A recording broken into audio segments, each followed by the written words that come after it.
You want to know the best way to tell somebody's lying? They copyright claim your videos.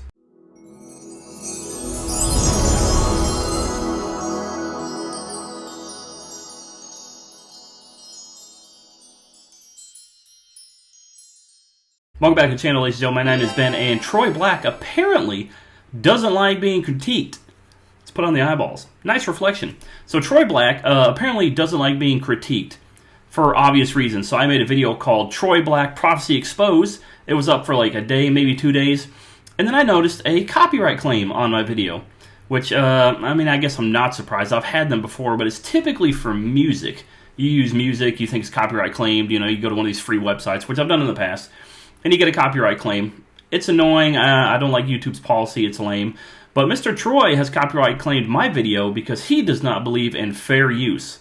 Let's go over to the desktop and I'll show you what a copyright claim looks like when somebody does it. All right, ladies and gentlemen, welcome to the screen. And as you can see right here, this is YouTube Studios. This is where if you make content, you can go to all your stuff. You get your dashboard, analytics, community, blah, blah, blah. But the video in question is right here. Troy Black Prophecy Exposed. As you can see, it's public. Has a copyright claim here. Published October 3rd, so 3 days ago. Views, comments, likes. So this just kind of gives you an overall look at what's going on.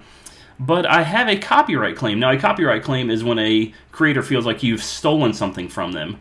And this is kind of where the weird idea of fair use comes from, because critique videos fall under fair use, but creators who are getting critiqued don't like fair use because they don't like being exposed, so they will abuse YouTube's copyright system, which is a terrible system, and they will claim your videos. Now, this is not a copyright strike on my channel, so let's just go ahead and show you what's going on. So you can hover it over. It says copyright, see details. Let's look at the details. The copyright claim on your video doesn't affect your channel. It's not a strike. No visibility restrictions. Now, I already disputed it because obviously what he's done is immoral and illegal. And let's see. So content type, audio visual. See the details. And as you can see, he's copyright claimed these areas. Now, every single one of these areas is an area where I was playing him, letting him speak in his own words, so that I didn't put words into his mouth. So, yep, starting at 3:56 and then going to 5:01, so I let him speak, but he doesn't like you letting him speak, because if you just let him speak outside the context of this long-form video where he can just kind of throw all these just word salad at you, this whole bunch of nothing. But this was the bunny prophecy. So it got copyright claimed on every single time I showed one of his. So right here, this is barely a minute. This is a couple seconds. And this is less than a minute. And his entire video was over an hour long. So he is trying to claim that I stole from him and I abused him. So what happens with a copyright claim like that is that if my channel was making money, which it's not, all the proceeds from this video would go to him. So he would steal from me, because he doesn't like being critiqued. Now, it wasn't himself, because, well, when you're this big a channel, you just don't do that typically. So the claimant is a company called Matter on behalf of Troy Black. So Troy Black has subcontracted out what I would consider, and this is just my opinion, an extremely immoral thing that he has done. But he just doesn't like being critiqued, because when you're monologuing, it's easy to sound like you make sense, but if you're dialoguing or somebody's examining with you and what you're saying, you could tell how preposterous the Bunny Revolution video or any prophecy related to that can be. So if you become a member of the YouTube Partners Program, this claim may affect your ability to monetize this video, so either I wouldn't be able to monetize it or he would get the money. I've submitted a dispute and it's currently under review, blah, blah, blah, blah.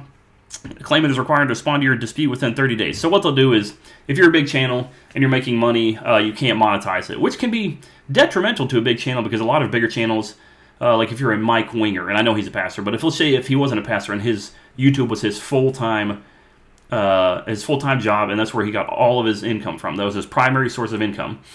If you can't monetize your video and you put it up, it doesn't matter if it's making views. You're not getting any money off that. And if somebody does a copyright claim, you have to wait 30 days. And by that, the time has passed. You don't get money. Or if they do a copyright strike, you only get 3 copyright strikes, and then YouTube terminates your channel. So it's just a really filthy tactic that people use. And you know what? I don't really know who Matter is. Let's see. Let's go to ChatGPT. Stand by for a sec. Let's see what ChatGPT says. I think it tells in real time. I'm sure it's just some kind of a software company. Matter is acting as an entity, a publisher, rights administrator, label, blah, blah, blah, that controls or administers the rights of a composer or a copyright here, Troy Black. They have the authority to submit claims. The word on behalf signals that Troy is likely the underlying rights holder, and Matter is managing or enforcing them. Matter Music, could be Matter Music, it's probably, or Matter Music Publishing. It was described as a musical composition co-op for visual media. So I don't know if it's actually Matter, this Matter, or different Matter. But the point is that Troy Black, excuse me, let me take a drink of the Lord's drink here. Monster Energy drinks. Dude, I love Monster, and I know that I've seen the videos where they say that, it's the three Moxley Trinity. I don't know, man, but they're good. It's low carb, zero sugar. So dehydrated. This is just a tactic that big YouTubers use and small YouTubers use, and usually it's by people who don't want to actually be exposed. People that actually believe in dialogues and interacting and being corrected and speaking the truth. They don't use tactics like this. Now, if I had just sat there and played Troy Black's entire hour-long video and critiqued the whole thing, maybe, but even then, it's not like I'm streaming it onto Napster. Man, that's an old reference. Right? Or I'm reusing it, repurposing it. I'm not making money off it. It's a critique video, and I would imagine somebody who claims to be a Christian would be open to critique. But apparently Mr. Black isn't open to it. So just a word of caution, if you're going to be critiquing somebody like this and you have something to lose. I mean, I'm just a small YouTube channel with 525 subscribers now. We're halfway to 1,000. I could finally monetize and quit my job. Well, I'm quitting it anyways, but okay, let's be real. There's not going to be any ad revenue for me, but that's okay. That's not why I'm here. I'm here to teach, critique, theology, doctrine, look at some goofy stuff, just speak my mind. And, well, Mr. Black's prophecies. Okay. Well, thanks for stopping by, guys. If you go to Troy Black's page, maybe in the comments, ask him why he feels he has the right to abuse the fair use policy and violate my rights and do something immoral just because I don't agree with what he's saying. All right, we'll see you in the next one, guys. Take care.